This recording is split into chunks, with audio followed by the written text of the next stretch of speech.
Greetings, Earthlings, wisdom keepers, wisdom seekers. Welcome back to Wisdom Dropz, your source for daily drops of wisdom and savvy cat astrology. Meow.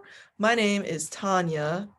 Hello, and good to be back with you. Today we're talking about the full moon in Leo happening on what is this? What is this shit happen? The 28th? This is incredible. Can we just laugh a minute? Can we literally just laugh a minute? I'm about to share my screen with you. This whole thing is a T square. This is absolutely insane. Like, I need to laugh at the absurdity of this. Do you see this shit? Like, what the fuck? What is gonna happen? Like, what's gonna happen? Is the world gonna explode?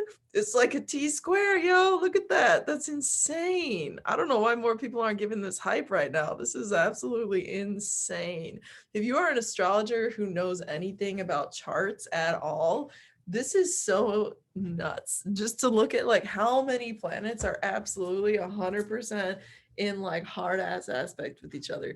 The only saving grace we have during this whole thing is this beautiful, and let us be grateful that we at least have this one positive conversation, this beautiful conversation between Venus, okay, and Neptune. That is it. And that is a little bit of stretching it because that's a 6 degree. What is that? Is that 6 degree? That's a 6 degree orb of difference, 19 to 25. And Pluto's at the party too. So it's a Pluto Venus conjunction, which is intense as holy hell as it is, might I add. But it is in harmonious conversation. We must not ignore with Neptune. And that, my friends, is just I am a little taken back at looking at this heaven. So we're gonna go into this. We're gonna go way into this. You know this. Wow, this is gonna be a very interesting moon for everybody. This moon is gonna be profound in more ways than one. And let me tell you, I'm looking at just a couple things right now, and I'm like, damn, that's crazy. Wow. T squares are all about conflict, and they always have like an apex point, a resolution point. How do you like referee out all this tension and actually come to something worth your time that's constructive and not just a total shit show, which we will talk about how this is likely to manifest in all vibrations of excellent and totally messed up beyond level of description. But before we do, couple quick announcements for you. Numero uno. If you are new, welcome. I put out a video every single day. My name is Tanya. I am your nerdy, fun, zany astrologer, and all of these videos are available to you for free. And to everybody who is a long time around here, hey, thanks for being here. Love your comments. Love the vibe. We are the shiznit on the YouTubes for astrology, and we're growing. So yeah, it's positive all the way around. We're like fertile, beautiful astrological brains, and I really enjoy more complex questions from people that I've been getting lately, as well as basic questions. All of it is really welcome here, and I want to make sure we foster a community of building our astrological skills and whatnot. So anyway, welcome to everybody, and please do hit the like button if it does bring you value at any point, and if not, that's cool too. But we is here to build, so let that be that. And if you are looking to get a reading, there's going to be a delay at this point in time, but you can access me. There's like a scheduling delay, but you can schedule me, book a session with me through my Gmail, which is in the description box down below. Beautiful, wunderbar. So let us move forward. What the hell is going on right now in the heavens? This moon is up at 9 degrees of Leo as of January 28th, Thursday. That's a couple days away from when I'm filming this. Opposing 9 degrees in Aquarius, okay? Let us start there. This is the moon. This is the lunation, okay? That is the foundation. How you like that? Foundation, lunation foundation for this T-square. The friggin' full moon, in other words, is the base of that triangle you see on your screen. And so that apex planet is going to be definitely Mars, okay? Because Mars, he is engaged in conversation with the moon and also the sun and also Jupiter. And that is very interesting because this full moon is happening at the Sun and Jupiter conjunction, which is the luckiest day of the year. So we have before us a very interesting oxymoronic set of circumstances, my astrological nerd friends. And that is because this is the luckiest day of the year. Let's just break this down. Jupiter, okay, with the sun, that's the luckiest day of the year. The sun is holy consciousness and divine supreme consciousness. And Jupiter is one's philosophy. My cats are playing and it's like super funny.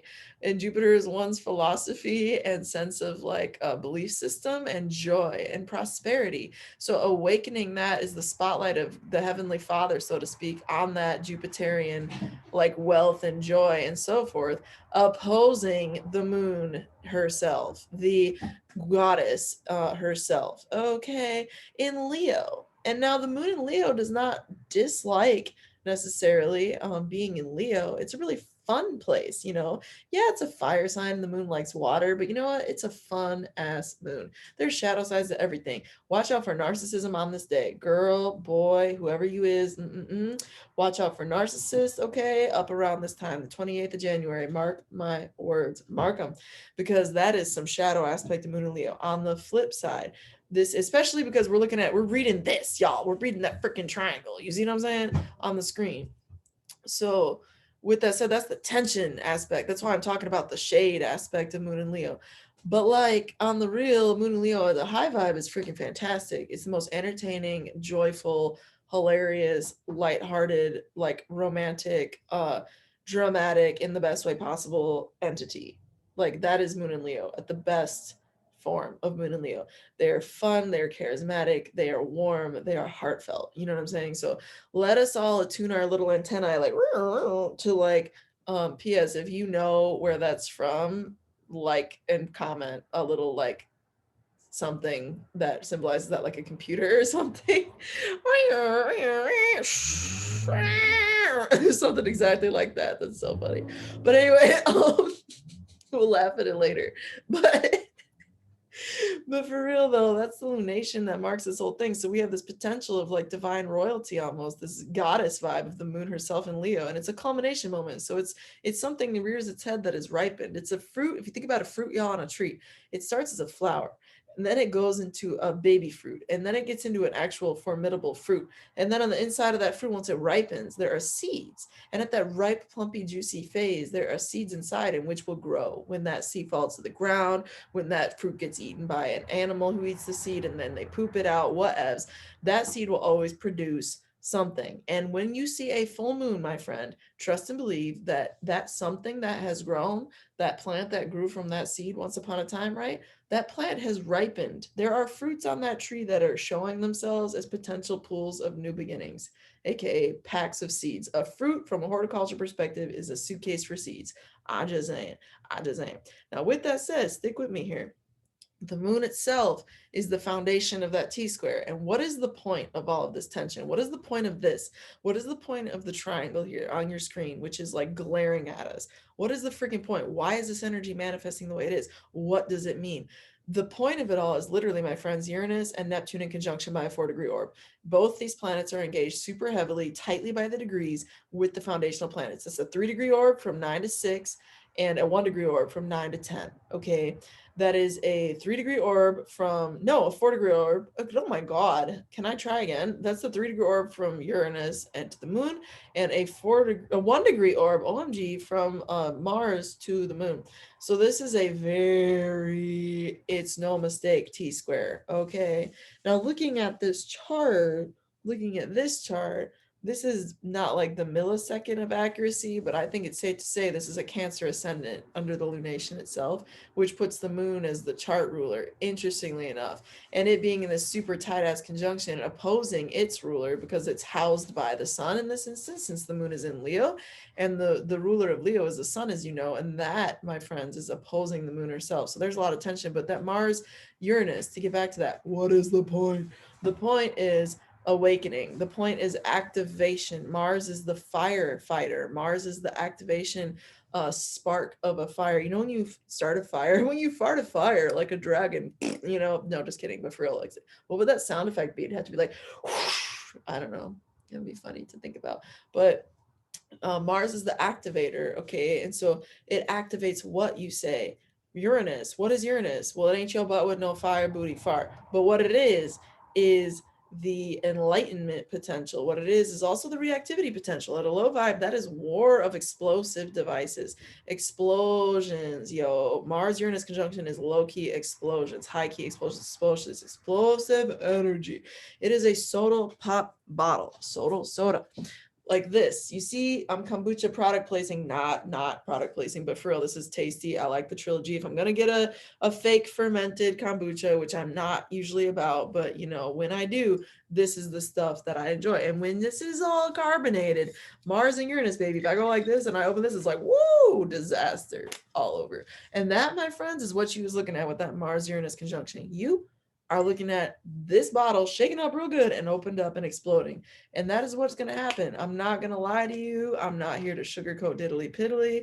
This is a tense ass full moon. Do you even need me to tell you that? Look at the lines, okay? Look at the lines. And what does this tell you? Mars and Uranus is the awakener. Uranus is the spiritual awakener. In reference to what? Where are we? We have to understand where we are. What sign are we in? Okay. To better understand this, we are in Taurus. Taurus is the fixed earth sign. Okay. It's fixed in its modality and its earth and its elemental association. So you put the two most volatile ass planets, which I mean, I'm saying the most like exaggeratorily, but I'm not at the same time, because Pluto and maybe, Saturn would be the other most, but this is fair to say the most volatile, I think. Volatility. Mars and Uranus are most definitely the most volatile, although these are also like super intense, right? Malefics. But these malefics, you put the most volatile malefics up in Taurus. That's insane. That is literally insane in the membrane, because that is Earth. That is explosion of Earth. If there ain't no volcano exploding and whatnot, I would be surprised. Put it that way. If there ain't no earthquake, I'll be surprised. I'd be surprised if there's no bombing or shooting. Goddess and God forbid, you know what I'm saying? But I'm just saying I would be surprised if there was none of that going on in the world. This is like what happened in Lebanon that once upon a time. Uranus was all intensely engaged. Look at this. I don't know what's going to go on. Let's all send it out that it's positive healing energy. And on that note, let us talk about what the positive healing aspect of this potential is after a brief interruption.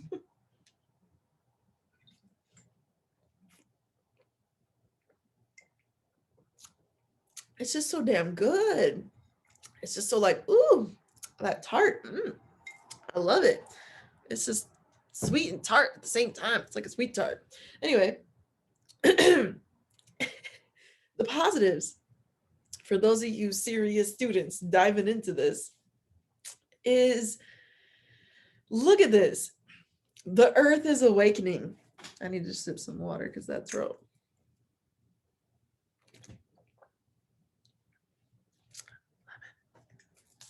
The earth is awakening. Taurus is the planet energy. Taurus is Mother Earth. Taurus is a fixed earth. It is solid. It is literally like the most solid earth energy you can conceive of.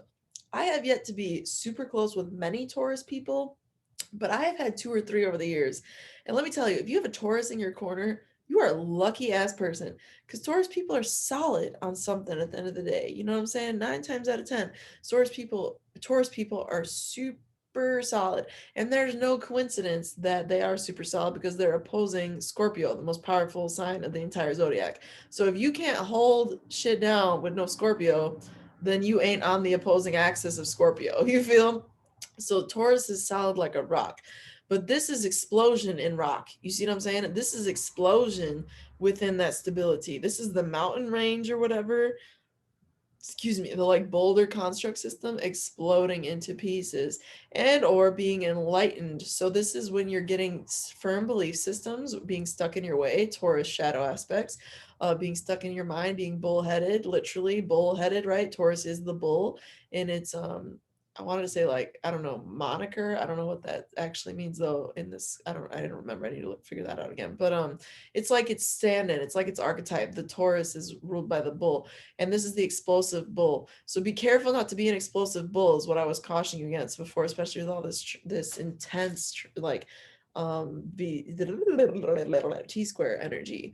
But the good thing is I keep trying to really get to is spiritual enlightenment around Earth. So conservation awareness could be profound at this time. There could be something where the natural conservation awareness, something revelatory that really helps us understand our own conservation relationship, our own environmental awareness, and the imminence, I'll say it again, imminence, of that, meaning you got to deal with it and you got to deal with it now or else. And why do I say that? I say that for so many reasons. Number one, this point, you're gonna love this, astrology students. You're gonna love this shit. Those of you who are actually here like to learn this stuff and are still listening to this video, you're gonna love what I'm about to say. There's just a few reasons. Okay, number one, Uranus and Mars are conjunct in Taurus, right? And that's the apex point of this T-square. This T-square is the battleground. It's the battle descriptor, okay? And the two forces in opposition are always indicated by the bottom line here. And you can see here we got Saturn at the party too, a formidable note. Saturn is also in opposition with this Jupiter Sun conjunction we talked about. Okay, so you have all this little mega conjunction here, we could call it this, like stellium in more professional terms, this little stellium of these three planets, excluding Mercury in this instance. Those are opposing the moon, and that's the fight. The fight is our feelings, our emotions, our mothering instincts, our intuition, our feminine side, with the system or with the antichrist authority construct or with the belief in a new auspicious Aquarian world. There's so many joyous aspects with Jupiter and so many shadow aspects with Saturn. This is a really oxymoronic sun that we're balancing, but I think the auspiciousness of the sun will be most supreme given that we're within this, it's an exact conjunction. Look at it, 9 degrees with Jupiter. So the seriousness is present, trust and believe. The shade is present, trust and believe. But the epiphany and the awakening is supremely available because both the awakening planets and the spiritual planets, Jupiter and Uranus, the ET guides, the angelic being guides, okay, those are in square aspect and they're not in the signs they're in for a mistake. Jupiter is through the population, Aquarius, through the common people, okay? But Uranus is the epiphany moment, and Mars is the activation of that. And whenever you have an apex point, that's the bottom, right? But this that we just talked about with this opposition, but whenever you have the apex point, that's the point. It's the reasoning for all this shit show. So the reasoning for that intense T-square configuration that you see as a big red triangle right now on your screen is to awaken our enlightenment to Mother Earth, and also where we are being stuck in our bullheaded ways. And the dispositor of Taurus is the other reason I say that this is part of the benefit and potential this time is Venus, and Venus is conjunct Pluto. Could you get any more intense? So let me put it to you like this, and it's in a Saturn ruled sign, so it puts even more significance on the Saturn opposing moon. What the literal fuck? You know what I'm saying? Like, what the fuck? But for real though, like this Mars is squaring all this, and this Uranus is squaring all this. So the fudge biscuits at the party are intense because the host of Taurus, the host of Uranus and Mars is Venus, because they are in Taurus, and Taurus is a Venusian ruled sign, yo. So when you look at what Venus is doing in the chart and you say, damn, Venus is burned, Venus is ice, Venus is going through this torturous experience of Pluto. Pluto is fire and ice. The freaking fudge biscuits at this party are burnt. It is a painful, dark, tumultuous environment, and or deeply psychologically revealing. But y'all, I'm not gonna lie to you, I'm gonna put this straightforward. This is karmic shit that we is all going through. I think this is going to be a very tense moon. Everybody's going to be feeling real on edge. The next 2 weeks, I prescribe you all the meditation, yoga, all the intention, prayer, etc., etc., etc. Follow your intuition, for the love of Goddess. Detach yourself from social media. Detach yourself from things that you don't need, that don't serve you, and just be, and protect your field as much as you possibly can. That is the message I am seeing 110% in this chart. You need to lay low. We need to lay low and let this go by. Trust and believe that is how I am interpreting this energy right now. And you know what? If you're still going at it out there and it feels divinely intuited and guided, you trust your life, baby. You know what I'm saying? You trust your life. You know you. I'm just saying from the heavens, this is what I'm telling you. I would seriously consider really just like trying to be as chill and low key and lay back this entire week as possible. And then, the energy will lighten up. I'm not trying to scare you, but I'm trying to tell it to you straight. So anyway, the potential though is awakening of earth energy and getting in tune with our goddess energy and our God energy, and our awareness of the social systems and structures that we live within, and you know, transforming how we approach and how we meet our awareness. Really, Uranus is an awareness. If a Uranian being walks into a room, you cannot ignore them. Uranus is undeniable, outstanding outliership.